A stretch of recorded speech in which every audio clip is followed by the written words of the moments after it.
They found him buried in the earth, curled beside the bones of animals, his jaw clenched around something that wasn't his. A hand, severed at the wrist, jammed between his teeth, like a final defiance against death. Thousands of years had passed, but the message lingered. The Stone Age wasn't a time of harmony with nature. It was a nightmare written in blood and silence. The air around the grave was thick, still damp from rains. Archaeologists whispered, though no one told them to. The bones themselves seemed to demand reverence, or perhaps fear. Why would a man die clutching another's hand? Was it love? Or was it cannibalism? A hand gnawed in desperation? The dirt refused to answer. This wasn't an isolated grave. All across the world, remnants of early humans scream out the same truth. Survival wasn't noble. It was brutal. The air carried the stench of rot, fire, and sweat. At night, the dark pressed in so tightly, you could feel the weight of predators circling just beyond the firelight. Each creak in the grass meant death. Every meal was stolen from beasts, from rivals, even from one's own kin. We imagine the Stone Age as a time of beginnings, of sparks lit against stone, of the first breath of civilization. But to live in that age was to wake each morning unsure if you'd see nightfall. Hunger clawed at the belly like an animal from within. A child's cry wasn't comfort. It was a beacon to predators and to enemies waiting just beyond the trees. And sometimes, when the hunger grew too sharp, that cry was silenced by hands that shook with grief and rage. In caves deep in Europe, handprints stretch across walls. At first glance, they look like art, like messages to the future. But scientists noticed something unsettling. Many hands were missing fingers, the tips cut away, not broken. Ritual mutilation, a language of blood written on stone. Were these warnings or offerings? And if so, to whom? What kind of world forces you to slice pieces of yourself just to belong? The silence of the caves answers with echoes, a whisper that survival was never enough. They sought meaning in suffering, and suffering became sacred. Families gathered to watch flesh burn, not always from beasts they hunted, sometimes from their own. Charred bones discovered in pits show teeth marks, deep grooves where knives had scraped away muscle. Cannibalism wasn't always desperation, it was ceremony. The body fed the tribe even after life had gone. Imagine standing there, watching smoke rise, the smell of cooked flesh filling your lungs. You know the body belongs to someone you once laughed with. You know, but your stomach twists and your mouth waters anyway. Do you cry while you eat? Or do you convince yourself that this was holy? In frozen lands, they buried the dead beneath stones, weighted down so wolves couldn't dig them up. Yet in some graves, children were found with their skulls cracked open. Not violence from an enemy, but careful, deliberate breaking. Brain scooped out, consumed. In the warmth of a fire, a grieving mother may have eaten her own child, believing she kept their spirit alive within her. Was that love? Or was it madness born from hunger? Evidence doesn't choose sides. It just stares back at us with hollow sockets. Weapons of stone, worn smooth with use, were more than tools. They were instruments of betrayal. In one dig site, skeletons lay tangled together, not from a hunt, not from an ambush by animals, but from slaughter.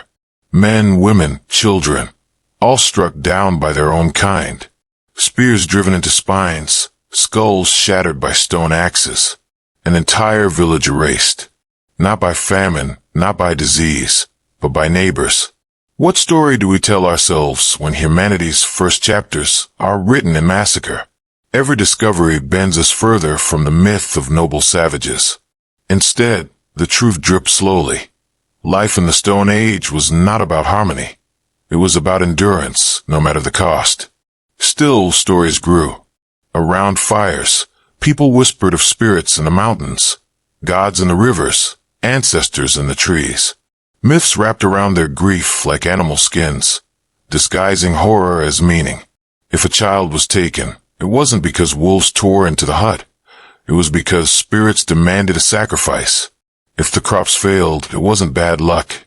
It was because the gods craved blood. Myths gave shape to pain, but they also demanded obedience.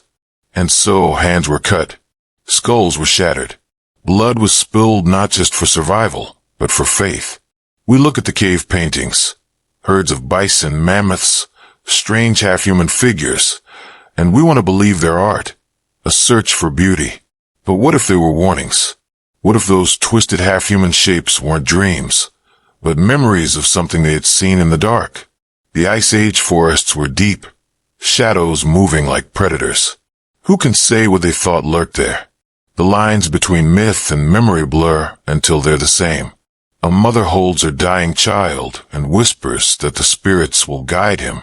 A warrior cleaves open a skull and says the ancestors demanded it.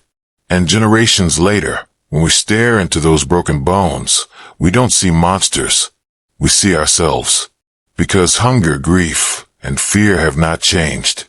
Think about the severed hand again, wedged between dead jaws. Was it defiance? Was it ritual? Or was it simply the last desperate act of a man trying to swallow his enemy, to carry victory into the grave? Maybe he believed that by biting down, he trapped a soul inside himself. Or maybe he was just starving. But here's the fracture that cuts deepest. Some scientists argue that cannibalism, sacrifice, and violence weren't only about survival. They were bonding rituals. To eat together meant to belong. To bleed together meant to be family. What if love and horror were the same thing? What if you proved devotion not by saving someone, but by destroying them? And still the bones remain. Evidence of fire-hardened spears driven into flesh. Children with skulls caved in by hands that should have protected them. Caves painted with mutilated hands. A chorus of pain echoing down thousands of years. These aren't stories made to frighten. These are scars carved into the earth itself. We can almost hear their breathing, smell the rancid meat, feel the heat of the fire that once melted fat from bone. For a moment, we might even admire them for surviving, for enduring the unbearable. But then comes the question that should stop us cold. If they could look at us now, our cities, our lights, our endless food, would they envy us? Or would they laugh, knowing that we carry their same shadows inside us, hidden beneath the glass and steel? Because violence did not die with them. Ritual did not fade. We've changed the tools, the words, the costumes. But deep down, we are still gnawing at each other, still making sacrifices in the name of survival, or faith, or progress. The Stone Age isn't buried.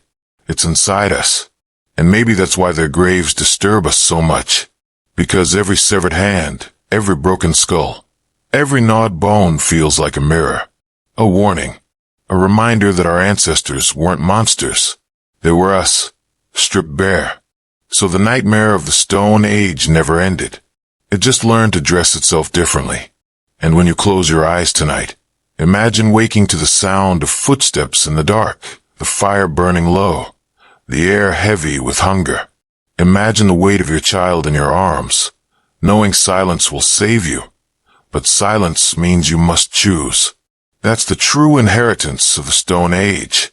Not tools, not fire, not art, but choices so unbearable they don't feel human. The man with the hand in his mouth understood that. The question is, do you? Because one day, someone will dig up our bones, sift through our ruins, and wonder the same thing we whisper now. Were they savages? Or were they simply alive? The grave answers with silence.